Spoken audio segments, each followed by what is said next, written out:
السلام علیکم ورحمۃ اللہ وبرکاتہ۔ بھائی دوستوں، بزرگ اور ماں بہنوں، امید کرتا ہوں آپ حضرات خیر و عافیت کے ساتھ ہوں گے۔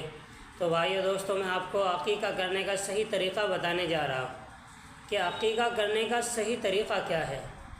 یاد رکھیں بھائی دوستوں، ماں بہنوں، ہم عبادت کو عبادت کے طریقے پہ کریں گے تبھی اللہ تعالیٰ اس عبادت کو قبول فرمائیں گے، اور جو عبادت کے طریقے پہ نہ ہو تو اس عبادت میں نفع کے بجائے نقصان ہوگا۔ تو اس لیے ہمیں چاہیے کہ ہم عبادت کو عبادت کے طریقے پہ کریں۔ تو بھائی دوستو، یہ میں آپ کو بتاؤں گا صحیح عقیقہ کرنے کا طریقہ یہی ہے۔ اس کے علاوہ نہ جانے لوگ کیا کیا کرتے ہیں عقیقے کے اندر، یہ فضول ہے اور خرافات ہے۔ تو بھائی دوستو، ماں بہنوں، آپ سے گزارش ہے اس ویڈیو کو آپ آخر تک دیکھیں تاکہ آپ کو پورا فائدہ ہو اور آپ کو پتہ چل سکے کہ عقیقے کا صحیح طریقہ یہ ہے۔ تو بھائی دوستو، جب کسی کے یہاں لڑکا یا لڑکی پیدا ہو تو بہتر ہے کہ 7ویں دن اس کا نام رکھیں اور عقیقہ کر دیں۔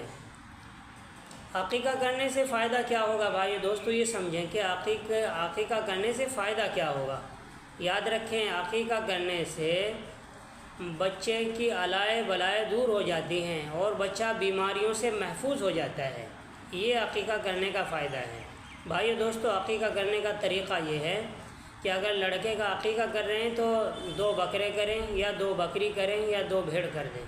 تو جیسے عوام میں مشہور ہے کہ 2 بکرے ہی ہونے چاہیے لڑکے کے عقیقے میں، بھائی دوستو نہیں، 2 بکرے کریں، چاہے 2 بکروں کی جگہ 2 بکری بھی کر دیں تب بھی جائز ہے، 2 بھیڑ کر دیں تب بھی جائز ہے، اور اگر لڑکی ہے تو 1 بکری کر دیں یا 1 بھیڑ کر دیں۔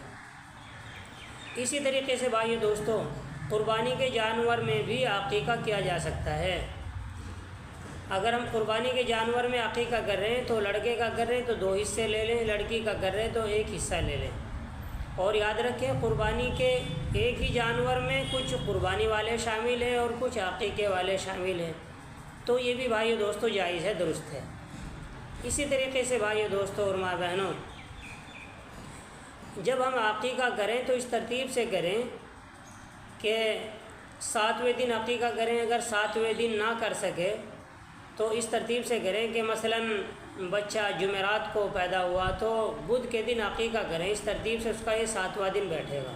اگر بدھ کے دن پیدا ہوا ہے تو منگل کے دن اس کا عقیقہ کریں، جب بھی کریں تو یہ اس کا اس ترتیب سے 7واں دن بیٹھے گا۔ اسی طریقے سے بھائی دوستو ماں بہنوں، جو عوام میں یہ بات مشہور ہے کہ ادھر بچے کے سر پہ اس طرح رکھا جائے بال کاٹنے کے لیے، ادھر جانور ذبح کیا جائے، تو یہ بھائی دوستو فضول کی بات ہے، یہ دین سے باہر کی باتیں ہیں۔ تو دین سے باہر کی باتوں کو دین میں شامل نہیں کرنا چاہیے۔ بھائی دوستو ماں بہنوں، اللہ کے نبی کے پاس قیامت کے دن کچھ لوگ حوض کوثر پہ آئیں گے تو فرشتے ان کو دھکے دے کے بھگا دیں گے، تو اللہ کے نبی فرمائیں گے یہ تو میرے امتی ہیں۔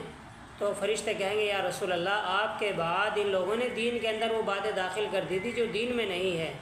تو دین سے باہر کی باتیں دین سمجھ کے کرنا بھائی دوستو یہ بدعت ہے۔ تو بچے کے سر کے بال کٹانے سے پہلے چاہے جانور ذبح کر دیں یا بعد میں کر لیں، دونوں جائز ہیں، اور بال کٹانے کے بعد میں ان بالوں کے برابر سونا یا چاندی غربا میں تقسیم کر دیں۔ اسی طریقے سے بھائی دوستو ماں بہنوں، جس جانور کی قربانی نہیں اس جانور کا عقیقہ بھی نہیں ہوگا۔ جو شرائط قربانی کے جانور کے ہیں وہی شرائط عقیقے کے جانور کے ہیں۔ اسی طریقے سے بھائی دوستو ماں بہنوں، عقیقے کا گوشت کچا بھی تقسیم کر سکتے ہیں اور پکا کر کے بھی دعوت کے ذریعے کھلا سکتے ہیں، دونوں طریقے سے جائز ہے۔ لیکن یاد رکھیں، جو عقیقے میں یہ ہے کہ کارڈ بانٹے جاتے ہیں اور مالداروں کو بلایا جاتا ہے اور پھر بھات لیا جاتا ہے، بھائی دوستو یہ فضول باتیں ہیں، یہ تو دکھاوا ہے۔ جس عبادت میں دکھاوا آ جاتا ہے اللہ اس کو قبول نہیں فرماتے، تو ہم سمجھتے ہیں عقیقہ ہو گیا، لیکن یاد رکھیں جب نے یہ خرافاتیں کی ہیں، دکھاوا کر دیا، تو اللہ اس عقیقے کو قبول نہیں فرماتے۔ اخلاص کے ساتھ کریں، اللہ کو راضی کرنے کے لیے کریں، اور مختصر کریں، سادگی کے ساتھ کریں، اور غربا کو سب سے پہلے معلوم پوچھیں، ان کو آگے رکھیں۔ اسی طریقے عقیقہ گوشت نانا نانی دادا دادی یا رشتہ دار سب کھا سکتے ہیں، بھائی دوستو جائز ہے۔ اسی طریقے سے بھائی دوستو، اگر عقیقے میں لڑکے کی طرف سے 2 بکرے ذبح کرنے کی گنجائش نہیں تو 1 بکرا کر دیں تو بھی جائز ہے، 1 بکری کر دیں تو بھی جائز ہے۔ بھائی دوستو، اللہ تعالیٰ عمل کی توفیق عطا فرمائے، ہمیں صحیح عبادت کے ساتھ جیسے عبادت کے طریقے ہیں ان طریقوں پہ ہمیں عبادت کرنے کی توفیق عطا فرمائے۔ السلام علیکم ورحمۃ اللہ وبرکاتہ۔ حوالہ بہشت زیور حصہ نمبر 3 صفحہ نمبر 164 پر بھی آپ اس مسئلے کو دیکھ سکتے ہیں۔ السلام علیکم۔